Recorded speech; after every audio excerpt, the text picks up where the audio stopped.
फैज हमीद को 14 साल कैद बामुशक्कत की सजा के बाद इस्लामाबाद में ये अफवाहें जोर पकड़ती जा रही हैं कि उनके खिलाफ मजीद नए केसेस तैयार किए जा रहे हैं, जिनमें आला अदलिया के जजेस को धमकाने, इन्हें अपने साथ मिलाने और इनसे मर्जी के फैसले लेने के संगीन इल्जामात भी शामिल हैं। ये इम्कान भी जाहिर किया जा रहा है कि कुछ साबिक़ा जजेस के खिलाफ तो फैज हमीद खुद गवाही देने को तैयार हैं। बाखबर जराये का दावा है कि 2017 में वजीर आजम नवाज शरीफ को नाअहल करार देने वाले सुप्रीम कोर्ट बेंच के तमाम 5 अरकान ने फैज हमीद के ईमा पर इन्हें नाअहल करार दे दिया था ताकि इमरान खान को वजीर आजम बनाने का रास्ता हमवार किया जा सके। जराये के मुताबिक नवाज शरीफ की नाअहली को यकीनी बनाने के लिए उस वक्त के चीफ जस्टिस ने एक मुश्तरका तहकीकाती कमेटी भी तश्कील दी थी और कानून के मुताबिक केस निचली अदालत में लगाने की बजाय सीधा सुप्रीम कोर्ट में लगा दिया गया था। नई तारीख लिखते हुए इस मुश्तरका तहकीकाती कमेटी में मुल्क की तमाम बड़ी खुफिया एजेंसियों के अफसरान शामिल किए गए और नवाज शरीफ के खिलाफ शवाहिद इकट्ठा करने का टास्क दिया गया।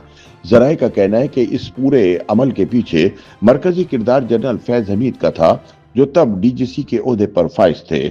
मुश्तरका तहकीकाती कमेटी की जानिब से रिपोर्ट जमा करवाए जाने के बाद जस्टिस आसिफ सईद खोसा की सरबराही में जस्टिस एजाज अफजल खान, जस्टिस शेख अजमत सईद, जस्टिस एजाजुल एहसन और जस्टिस गुलजार अहमद पर मुश्तमिल 5 रुकनी लार्जर बेंच ने इन्हें नाअहल करार दे दिया। बाखबर जराये के मुताबिक माजी में फैज हमीद के साथ मिलकर काम करने वाले ऐसे तमाम जजों के खिलाफ मवाद इकट्ठा किया जा रहा है। इनमें साबिक चीफ जस्टिस साकिब निसार से लेकर जस्टिस आसिफ सईद खोसा, जस्टिस उमर अता बंदियाल और दीगर जज साहिबान शामिल हैं। जराये का कहना है कि इन जजों का भी एहतसाब होगा जिन पर इल्जाम है कि वो फैज हमीद के साथ मिलकर सियासत में मुदाखलत करते रहे और इमरान खान के सियासी एजेंडे को आगे बढ़ाने के लिए मनपसंद फैसले देते रहे। जराये के मुताबिक बाज जज साहिबान तो अदालतों में बाकायदा सियासी रहनुमाओं के अंदाज में केसेस की समाअत के दौरान सियासी तकरीर करने लगे थे। इसी रुझान को खत्म करने के लिए अदालती तरमीम नागुज़ीर हो चुकी थी ताकि अदलिया को दोबारा इसके आईनी दायरे में लाया जा सके।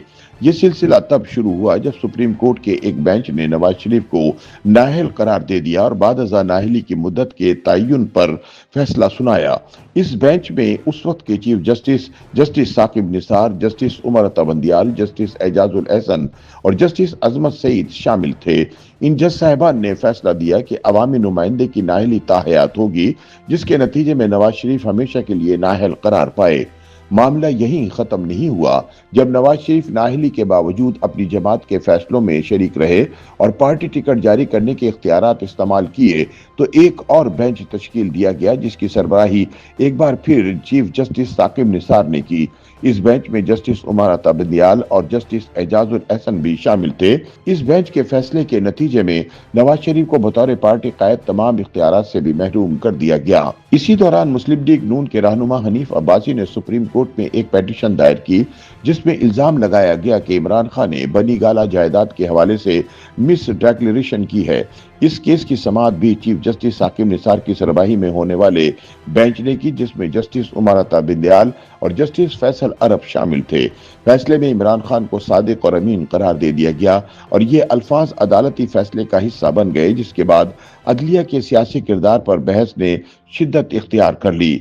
इसी तरह जब आइन के आर्टिकल 63A की तशरीह का मामला अदालत के सामने आया तो जस्टिस बंदियाल, जस्टिस एजाजुल एहसन और जस्टिस मुनीब अख्तर ने एक ऐसा फैसला दिया जिसे दीगर 2 जज साहिबान ने आइन को रीराइट करने के मुतरादिफ करार दिया। बादशाह जस्टिस मंसूर अली शाह पर भी ये इल्जाम लगाया गया कि उन्होंने तहरीक इंसाफ के हक में ऐसे फैसले दिए जो कानूनी माहिरीन के मुताबिक नाकाबिल फहम थे। जराये के मुताबिक फैज हमीद के जिन अदालती हमनवाओं के खिलाफ कार्रवाई का इम्कान जाहिर किया जा रहा है, इनमें साबिक चीफ जस्टिस साकिब निसार अलमारूफ मियां रहमते का नाम सर फहरिस्त है।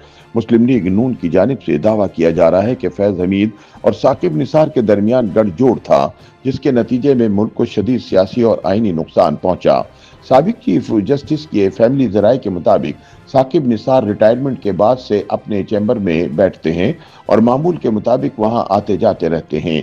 याद रहे कि मियां साकिब निसार ने 31 दिसंबर 2016 से 17 जनवरी 2019 तक पाकिस्तान के 25वें चीफ जस्टिस के तौर पर खिदमत अंजाम दी और अपने दौर में मुतअद्दिद अदालती और अवामी नौयत की मुहिम्मात भी शुरू की। लिहाजा आने वाले दिनों में अगर साबिक़ा जजेस के फैज़ हमीद से गठजोड़ के नतीजे में दिए जाने वाले अदालती फैसलों के हवाले से कोई एहतिसाबी कार्रवाई होती है तो ये पेशरफ्त मुल्क की सियासत में एक नया मोड़ साबित हो सकती है। YouTube पर गूगली न्यूज देखने के लिए youtube.com की सर्च बार में गूगली न्यूज टीवी टाइप करें। गूगली न्यूज के पेज पर सुर्ख रंग के सब्सक्रिप्शन वाले बटन पर क्लिक करना ना भूलिए। YouTube पेज पर अपलोड होने वाली वीडियोस से बाखबर रहने के लिए बेल आइकन पर क्लिक कीजिए। आपको हर नई वीडियो के बारे में नोटिफिकेशन मौसूल हो जाएगा।